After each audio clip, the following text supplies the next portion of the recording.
इस पूरी हॉरर दुनिया का आज तक शायद से हजारों करोड़ों सालों में हॉरर की दुनिया में ऐसा केस नहीं आया हो। एक ऐसी लड़की थी जिसके बारे में कहा जाता था कि उसके अंदर एक नहीं बहुत सारे भूत प्रेतों शैतानों का वास था। लेकिन जो भी ये वाला वीडियो रात के समय में देख रहे हैं, हम उन सबको आगाह करना चाहते हैं, आगाह कर रहा हूँ मैं आप लोगों को कि इसके अंदर एक ऐसा मैं टेप सुनाने वाला हूँ जिसको शायद से सुन के आपकी रातों की नींद थोड़ी सी बिगड़ सकती है।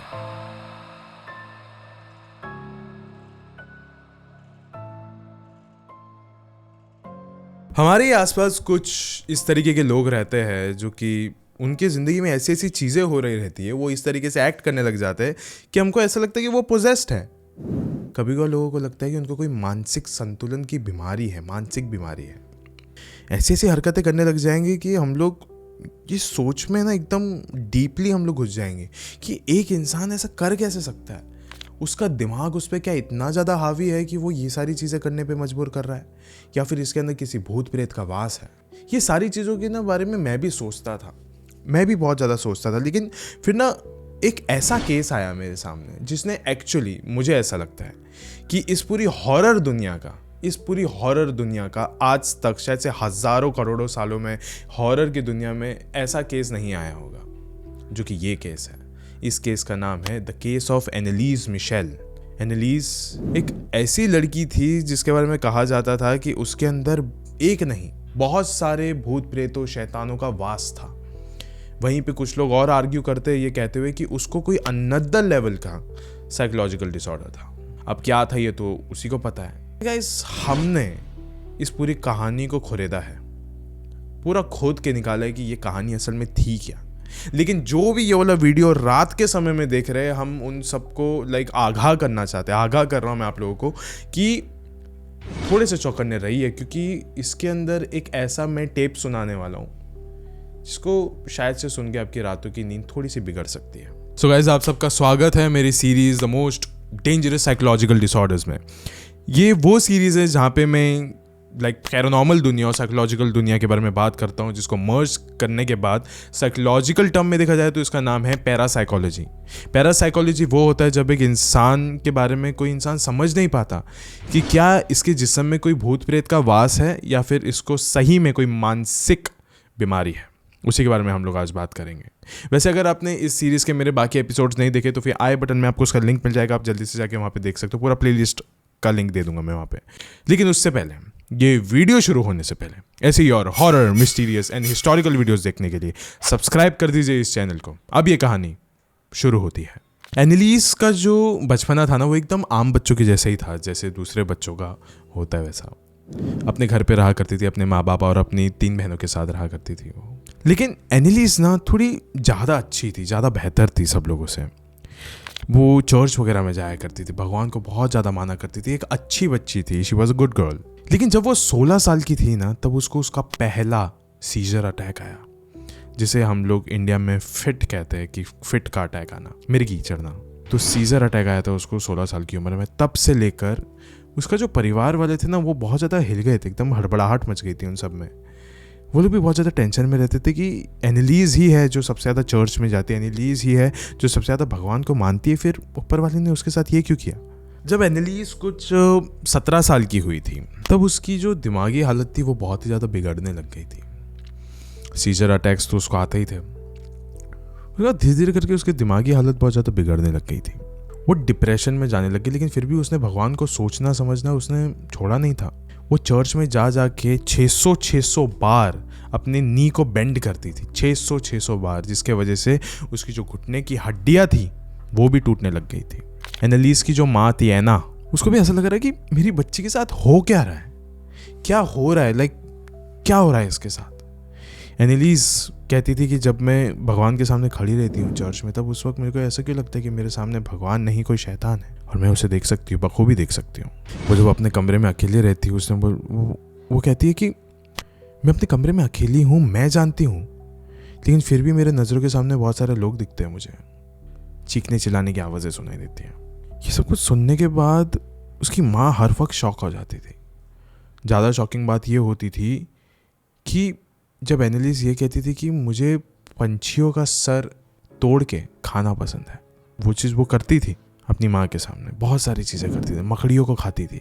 ये सब चीज़ों से सुख मिलता था एनालिस को, हंसती थी वो ये सब कुछ करके। फिर आखिरकार उसकी माँ ने सोचा कि एक काम करती हूँ, मैं एक फ़ैसला लेती हूँ पर्टिकुलर शख्स को बुलाने का, और वो शख्स कौन है मैं आपको बताता हूँ। जो शख्स ऐना के घर पे आया था, लाइक वो एक्चुअली कोई प्रीस्ट वगैरह नहीं था, लेकिन वो पास के ही चर्च में काम करता था। एंड वो ना ये सारी चीज़ों में बहुत ज़्यादा ज्ञानी था, वो सारी चीज़ों को बहुत अच्छे से समझता था कि इस चीज़ का इलाज क्या हो सकता है। वो जैसे ही उसके घर में आया एनालिस के, एंड एनालिस उसके ठीक सामने खड़ी थी। सामने खड़े रहने के बावजूद उसके ना चेहरे पे एक अलग सी स्माइल थी, एकदम क्रिकेट स्माइल थी उसका, बहुत ज़्यादा। एंड उसने जैसे ही उस इंसान को देखा, उस शख्स को देखा, उसने वहीं पे यूरिनेट कर दिया एनालिस ने।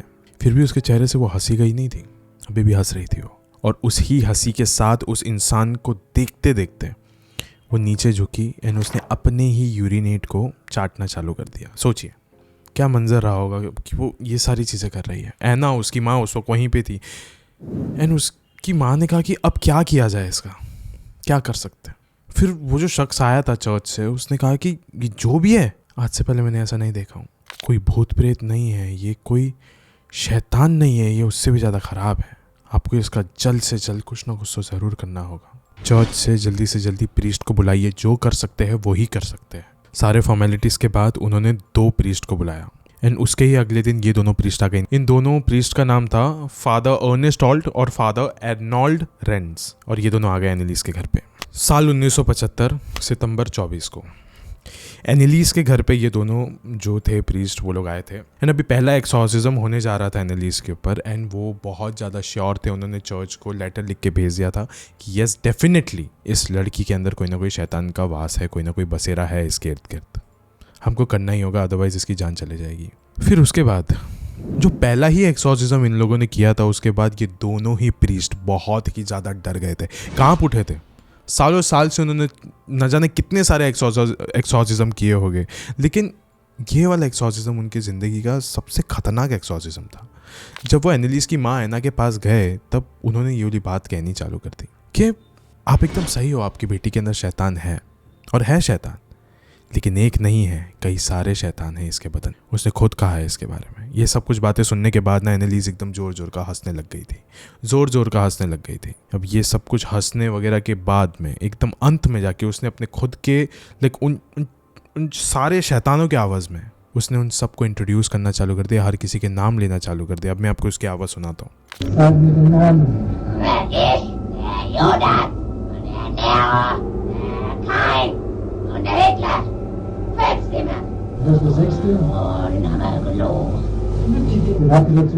यानी एनालिस के अंदर काइन जो कि एडम और ईव का बेटा था, हिटलर जो कि जर्मनी का तानाशाह था, लूसीफर जिसे सेटन कहा जाता है, जूडस जिसने जीसस को धोखा दिया था, नेरो जो कि रोम का शासक था, और वैलेंटीन फ्लाइशमैन जिसे 16वीं शादी का एक बदनाम प्रीस्ट भी कहा जाता है। इन सभी लोगों की आत्माएं थी, और इसी वजह से एनालिस अलग अलग आवाज़ों में बात करती थी। जैसे कि वो जूडस की आवाज़ में कहती थी कि हिटलर सिर्फ नाम के लिए ख़तरनाक है, बाकी उसने कुछ भी नहीं किया है।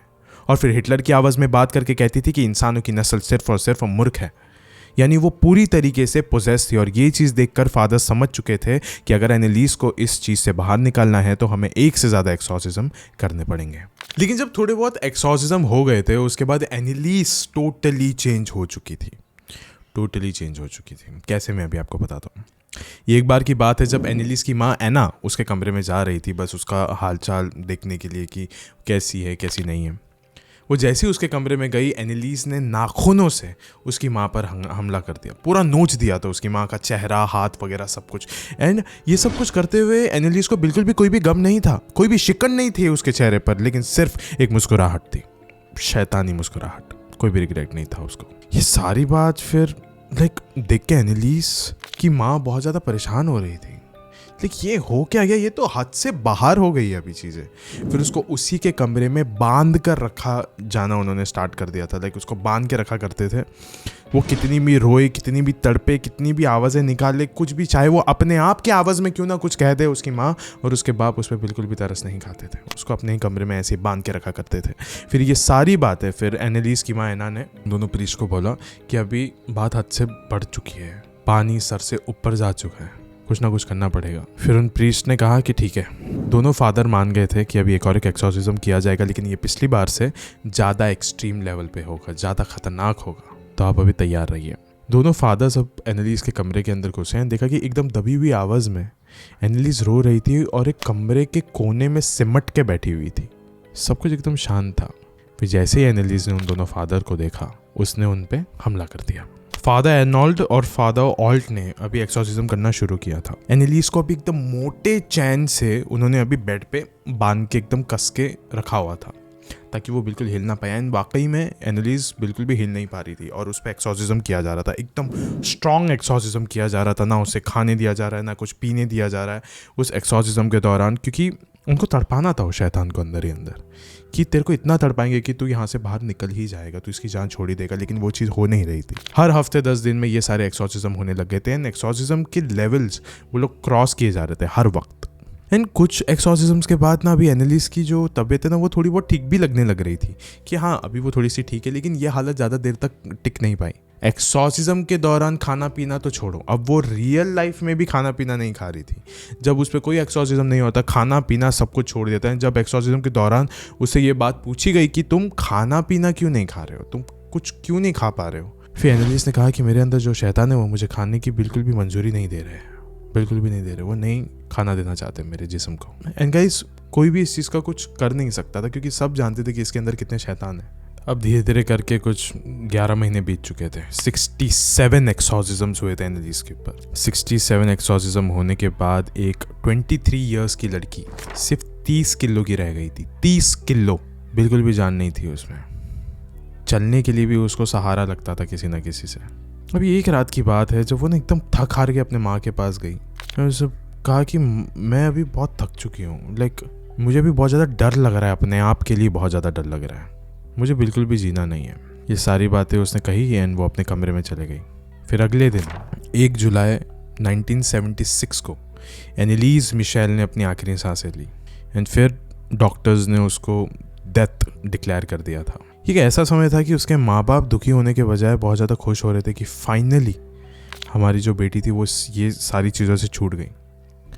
जब वो चर्च के कुछ पादरी आए थे, यहाँ पे फादर्स आए थे, उन्होंने आके कहा कि हम अभी चेक कर सकते हैं, अभी हम देख सकते हैं कि आपकी बेटी की रूह के साथ साथ वो जो बाकी आत्माएं थी, वो जो बाकी शैतान थे, वो भी अभी यहाँ से निकल चुके हैं। यहाँ पे अभी आपको बिल्कुल भी खतरा नहीं है। लेकिन गाइस अभी कहानी में एक अलग मोड़ आता है, बहुत ही ज़्यादा खतरनाक, बहुत ही ज़्यादा पेचीदा मोड़। ये सारा केस अब डॉक्टर्स के पास जा चुका था एंड डॉक्टर्स का कहना था कि एनालिस कभी भी पोजेस थी ही नहीं, वो कभी भी पोजेस नहीं थी, हम उसको ठीक कर सकते थे। डॉक्टर्स ने यहाँ पे एक अलग ही मोड़ लेके आ गए हैं। अभी डॉक्टर्स ने एक कमेटी बिठाई थी, साइकोलॉजिस्ट और दूसरे डॉक्टर्स की, जहाँ पे वो लोग ना पता कर रहे थे अबाउट एनालिस मिशेल, उसकी पूरी ज़िंदगी के बारे में वो लोग अभी छानबीन करना चालू कर दिए थे कि बचपन से लेकर उसके मौत के दिन तक क्या क्या हुआ है उसके साथ एंड ये सारी हरकतें कैसी हुई उसके साथ। जब वो सबसे पता करने लग गए, उसके आसपास के लोगों से पता करने लग गए, तब उसके बिहेवियर को एनालाइज करने के बाद ये पता चला था कि एक्चुअली में उसको शिज़ोफ्रेनिया था और बाकी साइकोलॉजिकल डिसऑर्डर्स थे।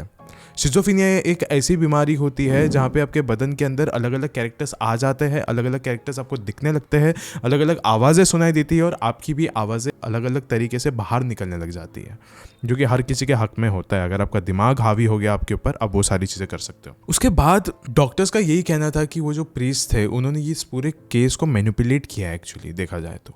एंड उसी रीजंस के वजह से एनालिस के माँ बाप और उन दोनों प्रीस्ट के ऊपर एंड चर्च के ऊपर मुकदमा चलना चालू हो गया। एंड उस मुकदमे में जो जस्टिस था वो एक्चुअली डॉक्टर्स के पास ही था। जो एनालिस के माँ बाप थे और जो प्रीस्ट थे उन सबको दोषी करार दिया, उन सबको जेल हो गई थी।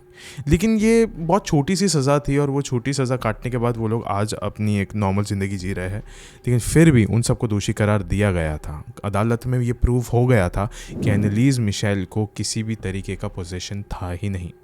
It was just a psychological disorder. यानी कि आप सोच सकते हो कि एक इंसान जो कि सिर्फ मानसिक रूप से बीमार था, उसको पोजेस्ड घोषित करने के बाद उसके ऊपर 11 महीने में 67 टाइम्स एक्सॉर्सिज्म किया गया, जिसके वजह से वो माल न्यूट्रिशन का शिकार बन गई, वो भूखमरी की वजह से, डिहाइड्रेशन की वजह से मर गई। और दंग करने वाली बात तो गाइज ये थी कि इतना सब कुछ करवाने के बाद उसके माँ बाप और उन फादर्स को कोई भी ऐसा कड़ी सज़ा नहीं सुनाई दी गई। बस कुछ ही महीने में वो लोग रिहा हो गए थे जेल से। कैसे? यही तो रीज़न है गाइज, यही तो इतना ज़्यादा अजीबोगरीब सा रीज़न है कि लाइक इतना सब कुछ हो जाने के बाद भी उनको सज़ा नहीं मिली।